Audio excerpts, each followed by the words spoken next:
श्री दिव्य जीवन दर्शन। प्रभु जी से आज्ञा पा करके वृंदावन प्रस्थान तथा नियमित ध्यानाभ्यास में महावाक्यों का साक्षात्कार। सदगुरुदेव ने आगे बतलाया कि प्रभु जी की आज्ञा पा करके दूसरे दिन मैं वृंदावन चला गया। वृंदावन जाते समय प्रभु जी ने आज्ञा दी, जाओ श्री वृंदावन में रहते हुए प्रातः 5 से 7 बजे तक अपने ध्यानाभ्यास में अवश्य अवश्य बैठना, यह नियम कभी मत तोड़ना। श्री आनंद कंद प्रभु जी की आज्ञा को शिरोधार्य करके मैं श्री वृंदावन चला गया और वहां पर रह करके 5 से 7 बजे तक ध्यानाभ्यास के नियम का बाकायदा पालन करने लगा। उस अभ्यास काल में मैं क्या क्या देखता रहा, यह वर्णन से बाहर की बात है। श्री वृंदावन में ध्यानाभ्यास काल में ही प्रभु जी ने वेदांत के महावाक्यों का उपदेश दिया। ज्यो ज्यो श्री प्रभु जी महावाक्यों का उच्चारण करते थे, उनकी सार्थक अनुभूति मुझे साथ ही साथ होती जाती थी। श्री वृंदावन के अभ्यास काल में ही मुझे लयता प्राप्त हुई और मैं बड़े भारी आनंद में मग्न रहने लगा। योगी अगरदत्ता से भेंट एवं उनके योगेश्वर से परिचय। श्री वृंदावन धाम मुझे अत्यंत प्रिय है, किंतु फिर भी अखिल लोक पावन भगवान श्री कृष्णचंद्र से सेवित सारी ब्रजभूमि के अंदर मैं गोकुल, नंदगांव, बरसाना, कामवन आदि स्थानों में घूमता रहा। ब्रजभूमि में एक पूर्ण सिद्ध महात्मा मुझे मिले। उनका प्रथम दर्शन मुझे बरसाने के गौवर वन में पहली बार हुआ।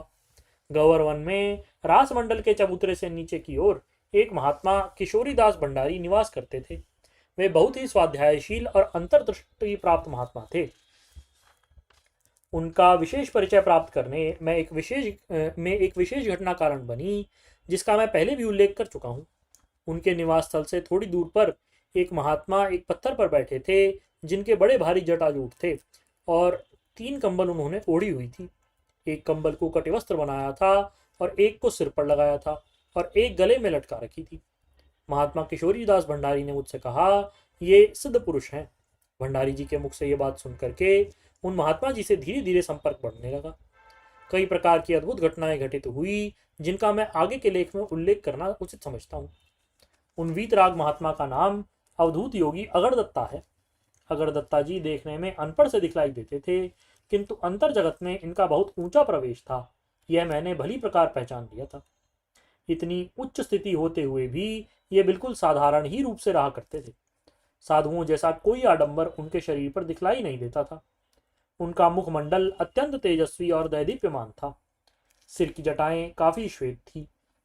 सारे तन पर 3 कंबल लपेटे रहते थे। एक कटी प्रदेश में अर्थात धोती के समान लपेटते थे, दूसरा स्कंद प्रदेश में और तीसरा कंबल सिर पर ताज की आकृति बनाकर ओढ़े रहते थे। किसी से भी किसी प्रकार की बातचीत नहीं करते थे। हर समय स्वयं ही में विचारमग्न कहीं भी बैठे रहा करते थे। मेरा इनका प्रथम संपर्क बरसाने के गहवर वन में हुआ। हर समय मैं इनके साथ रहा, परंतु कभी भी इनको खाते नहीं देखा। कदाचित इनके दैदीप्यमान मुखमंडल को देखकर कोई गृहस्थ इनसे खाने पीने का अनुरोध भी करता तो प्रथम तो कोई उत्तर नहीं देते। यदि बोले भी तो खाने पीने का निमंत्रण अस्वीकार कर देते थे।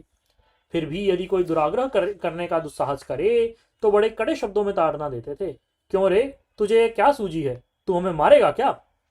उसके बाद श्री वृंदावन धाम में अनेक बार इनके साथ रहने का अवसर हुआ। उनके मुख से निकले उपर्युक्त शब्द मैंने कई बार सुने। एक दिन अवसर पाकर मैंने पूछा, महात्मा जी ये आप क्या कहा करते हैं? किसी व्यक्ति के द्वारा खिलाने पिलाने का आग्रह किए जाने पर आप कह देते हैं कि क्यों हमें मारेगा? तो क्या खाने से मनुष्य मर जाते हैं? हमारी जिज्ञासा शांत करने के लिए उन्होंने हमें समझाकर बतलाया, हाँ भाई, संसार में 2 ही प्रकार के व्यक्ति मरते हैं, जो खाते हैं वो मरते हैं और जो सोते हैं वो मरते हैं। जो संसार में आकर के खाना पीना और सोना त्याग दें, वह काल से परे हो जाते हैं, अर्थात मृत्यु पर विजय प्राप्त करके अमर हो जाते हैं। उस समय मुझे उनकी यह बात समझ नहीं आती थी, किंतु कालांतर में ज्यों ज्यों इस मार्ग में मेरा प्रवेश अधिक हुआ, तब तब उनकी बातों की सार्थकता को मैंने समझा। वस्तुतः तत्व विजयी ही महापुरुष है। जो खेचरी, भूचरी आदि मुद्राओं के जाता होते हैं, वे लोग तम की वृत्ति, निद्रा और स्थूल रूप से खाए जाने वाले आहार का बिल्कुल परित्याग कर देते हैं और कालांतर में अमरत्व को प्राप्त हो जाते हैं। हिमालय में आज भी अनेक ऐसे तत्व विजयी सिद्ध महात्मा सहस्त्रों वर्षों से बैठे हुए हैं, जो न कुछ खाते हैं न ही मलमूत्र का त्याग करते हैं। इस श्रेणी के महापुरुषों में हमारे या अवधूत योगी अगरदत्ता जी भी कहे जा सकते हैं। इनके साथ रह करके मैंने इन अवधूत के कई अलौकिक कार्य देखे।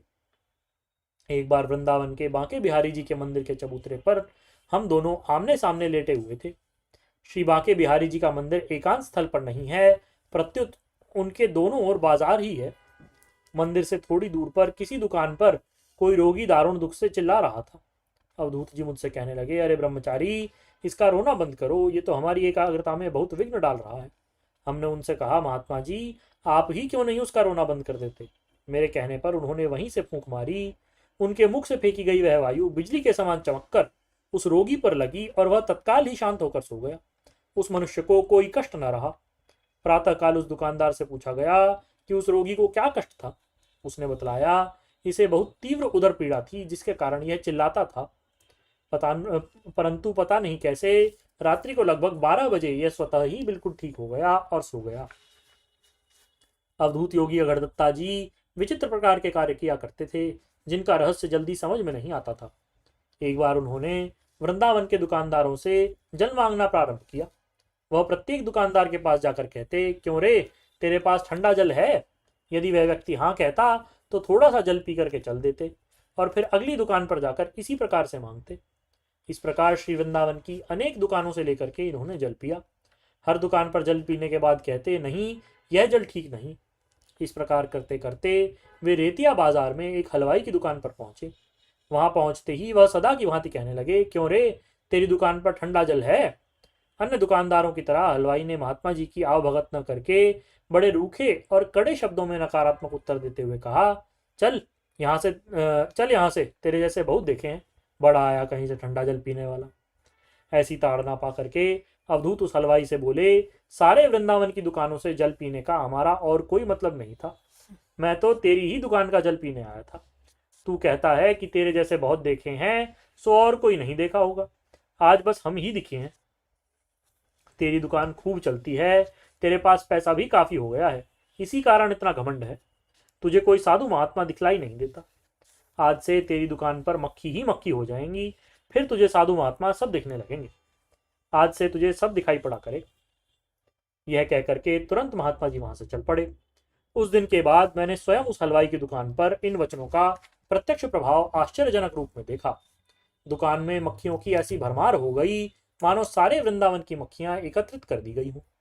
उस हलवाई की आर्थिक स्थिति बिल्कुल बिगड़ गई। लगभग 1-1.5 माह बाद जब हम वहीं से निकल रहे थे तो वह हलवाई कहने लगा, महाराज जी, उस दिन आपके साथ जो महात्मा थे वे मेरी दुकान में मक्खी ही मक्खी हो जाने का शाप दे गए थे। उसी दिन से यहाँ मक्खियां भिनक रही हैं। प्रथम तो मेरी दुकान से कोई कुछ खरीदता नहीं, यदि कोई खरीद ले तो सौदे में मक्खियां देख करके वापस डाल जाता है। मुझे उनसे क्षमा दिलवा दीजिए, मुझसे बड़ा अपराध हो गया जो मैंने क्रोध में आकर के उनसे अपशब्द कहे। श्रावण मास में हमेशा हजारों रुपए की आय इस दुकान से हो जाया करती थी, इस बार तो हम बिल्कुल खाली बैठे हैं। अन्य दुकानें धड़ाधड़ चल रही हैं, किंतु महात्मा जी के शाप से हमारी ये दुर्दशा हो गई, हमारे तो भाग फूट गए। किसी प्रकार से कृपा करके उनसे क्षमा प्रदान करवा दो। जो कुछ भी उनकी आज्ञा होगी मैं वही करने को तैयार हूँ। हमें उस पर दया आई। उसकी प्रार्थना पर योगी अगरदत्ता जी से कहा, अब उस बेचारे को क्षमा कर दीजिए। किंतु उन्होंने स्पष्ट शब्दों में इनकार करते हुए कहा, उसे क्षमा किया नहीं जा सकता। अपने जीवन में उसने अनेकों महात्माओं का अपमान किया है। उसके इस अपराध का दंड देने के लिए ही हम उसकी दुकान पर पहुंचे थे। प्रत्येक दुकान पर जल मांगने का हमारा प्रयोजन और क्या था। कई मास उसकी यह दुर्दशा रही। अंत में एक बार वह अत्यंत आर्त भाव से अवधूत जी के चरणों में गिर पड़ा और गिड़गिड़ा करके क्षमा प्रार्थना करने लगा।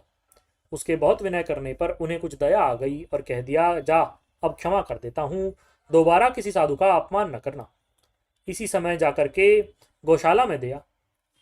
उसी दिन से उसकी दुकान में परिवर्तन आ गया। दुकान पूर्ववत विकास की स्थिति में पहुंच गई।